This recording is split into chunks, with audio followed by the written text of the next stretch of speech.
हनुमान सेना भंडारे में लगी हुई है। जय हो। अन्नपूर्णा के बच्चे भी भंडारे में लगे। जोरदार ताली बजाकर धन्यवाद दो इन बच्चों को। बढ़िया भंडारा करवा रहे हैं सब लोग, बहुत मेहनत कर रहे हैं। Very very thank you much, बहुत अच्छा कर रहे हो, आशीर्वाद। और तुम लोग भी खा पी लेना है। हाँ, अन्नपूर्णा की टीम लगी हमारी, बहुत सेवा कर रही है सबको। कल 20 तारीख को पुराने दीक्षित शिष्यों का मिलन समारोह है। 21 को महागुरु पूर्णिमा उत्सव है। 22 तारीख को जो दीक्षित शिष्य रह जाएंगे, मिल नहीं पाएंगे, उनके लिए हमने मिलने का फिर से उत्सव रखा है।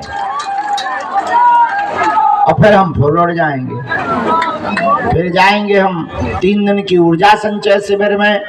इसके बाद चले जाएंगे हम फिजी, फिर न्यूजीलैंड, फिर बताएंगे कहाँ जाएंगे। और शाम को हम मिलते हैं। एक अंधा आदमी किसी बगल के निमंत्रण में जाता है तो बाकी अंधों ने उससे पूछा कि तुम कहाँ गए थे? उसने कहा तुम्हें खबर नहीं, बगल में भंडारा चल रहा था, मैं बगल के गांव में भंडारा करने गया था। तो 4-5 आंख वाले लोग भी उसके साथ बैठे, मुझे वो लोग ले गए। तो बाकी अंधों ने पूछा कि भंडारा तो हमने भी पाया, तो हमने यही पाया, तुमने बगल के गांव में क्या खास भंडारा पाया, कुछ अलग से पाया? उसने कहा बाकी तो सब ठीक था, पर खीर बहुत गजब की थी। तो बाकी अंधों ने पूछा कि वो खीर कैसी थी? बगल आदमी क्या खाक बता रहे? तो आंख वालों ने कहा कि वो खीर सफेद थी। तो अंधों को सफेदी से क्या लेना देना?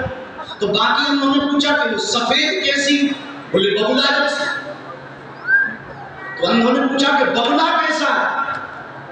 तो एक आंख वाले आदमी ने कहा कि हम बता देते हैं। उसने थोड़ा हाथ टेढ़ा किया, बोले दरअसल बगुला ऐसा। तो अंधे ने हाथ पकड़ करके देखा, ओह बड़ी गजब की टेढ़ी खीर थी। अब जिसे दिखाई ही नहीं देता, आप उसको क्या खा रहे हो? इसे प्रिय मित्र याद रखना, आप किसी को तब तक नहीं करा सकते जब तक वो चखेगा। जब चख लेगा तो फिर वो बोल नहीं पाएगा, क्योंकि जो डूब जाता है वो कभी नहीं चिल्लाता है कि मैं डूब गया मुझे बचाओ। जो डूब नहीं रहा, डूबने जैसी स्थिति में है, वही चिल्लाता है कि मुझे बचाओ, मैं डूब गया। दूसरी बात, फिर आपने प्रश्न किया कि कैसे अज्ञान से कैसे बाहर निकले? अगर कोई व्यक्ति ऐसे अज्ञान में पड़ गया तो क्या होता है? 2 रास्ते। प्रिय मित्र, टीवी चैनल में 7 चैनल का एक रिसीवर चलता था बहुत बड़ी, जिसमें फ्री ऑफ डिस्कनेक्ट 7 चैनल। उसमें जब भी आप रिमोट हाथ में लो तो 2 रास्ते होते थे। या तो अगर आपको 0 तक जाना है और अगर आप 25 नंबर के चैनल पर हो तो एक रास्ता ये है कि एक-एक करके आगे बढ़ाते जाओ। 26, 27, 28, जब 60 पर पहुंच जाओगे अपने आप 0 पर आ जाओगे। या दूसरा रास्ता ये है कि 25 से घटते क्रम में आओ, 24, 23, 22, 21, 20, 18, 19, 18, 17, 16, 15, इस प्रकार आप फिर 0 पर आ सकते हैं। ऐसी अगर ऐसा किसी को रोग लग गया हो अज्ञान का, धर्म के धंधा का, मूर्खता का, ऐसे व्यक्ति को इस रिमोट से सीख लेना चाहिए। या तो उसे सबको नकार करके आगे बढ़ना चाहिए, या फिर अपने आप को मिटाकर उसे शून्य की तरफ आ जाना चाहिए, तभी वो सत्य काम हो पाएगा। दूसरा प्रश्न, गुरु की महिमा क्या? ये किसी देव प्रकाश जी ने प्रश्न भेजा है। आप बेंगलोर से हैं, आपने कहा है कि गुरु की महिमा क्या? प्रिय, गुरु की महिमा इतनी है कि आप भोजन ले सकते हो, भोजन कमा सकते हो और खा भी सकते हो, पर जिस प्रकार पेट में पचाने के लिए अम्ल क्षार की जरूरत है, वैसे ही जिंदगी में मुस्कुराने के लिए गुरु की जरूरत है।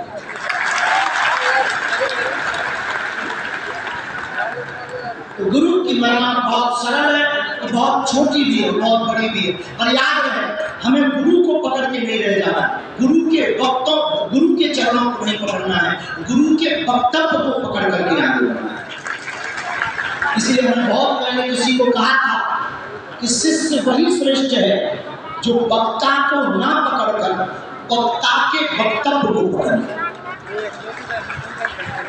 उसी प्रकार शिष्य वही महान है जो गुरु को ना पकड़कर गुरु की आज्ञा को पकड़, गुरु की बात। और हम तुमसे तो प्रार्थना करेंगे, हमसे जुड़े हुए जितने लोग हैं, तुम इस भरोसे में मत रहना कि हम तुमको बेहतरीन नदी पार करा देंगे या स्वर्ग पहुंचा देंगे। इस चक्कर में तुम हमारी दीक्षा मत लेना। और भी भारत में गुरु हैं, उनके चरणों में तुम जा सकते हो, और हमारे चेला सदा स्वतंत्र। हम आपको न बेहतरीन नदी पार करा सकते, न स्वर्ग पहुंचा सकते, हम आपको माला दे सकते हैं, और बेहतरीन नदी पार करने के लिए खुद तुम नाव बना सकते हो, और स्वर्ग मरने के बाद भी जीते जी अपनी जिंदगी को तुम स्वर्ग बना सकते हो। इसलिए बेंगलोर वाले भाई साहब, आपको गुरु की महिमा को जानना है तो आप पहले चेला।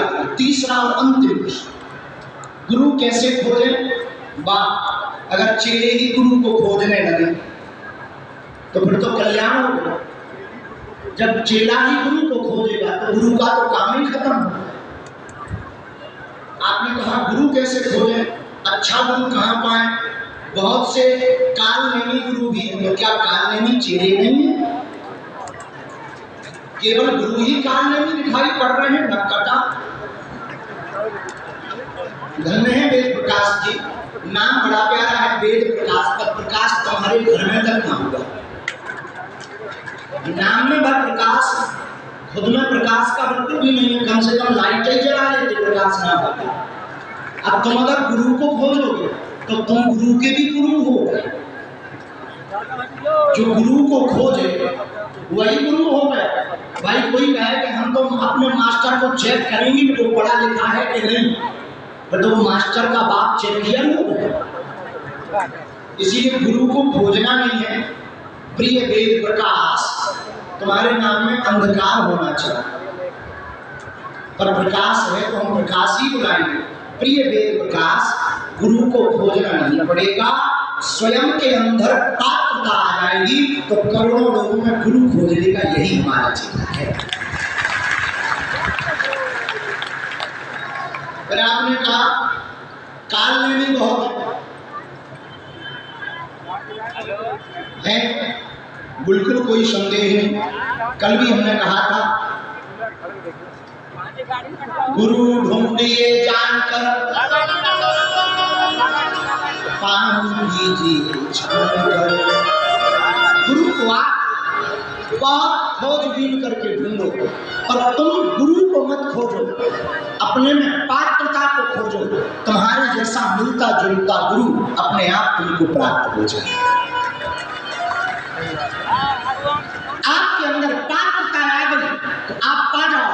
और याद रखना, भगवान रूठे, ये कोई डराने वाली बात नहीं है, स्पष्ट बात है। भगवान रूठे तो तुम्हें गुरु बचा सकता है, और अगर गुरु रूठ जाएगा तो तुम्हें कोई नहीं बचाता।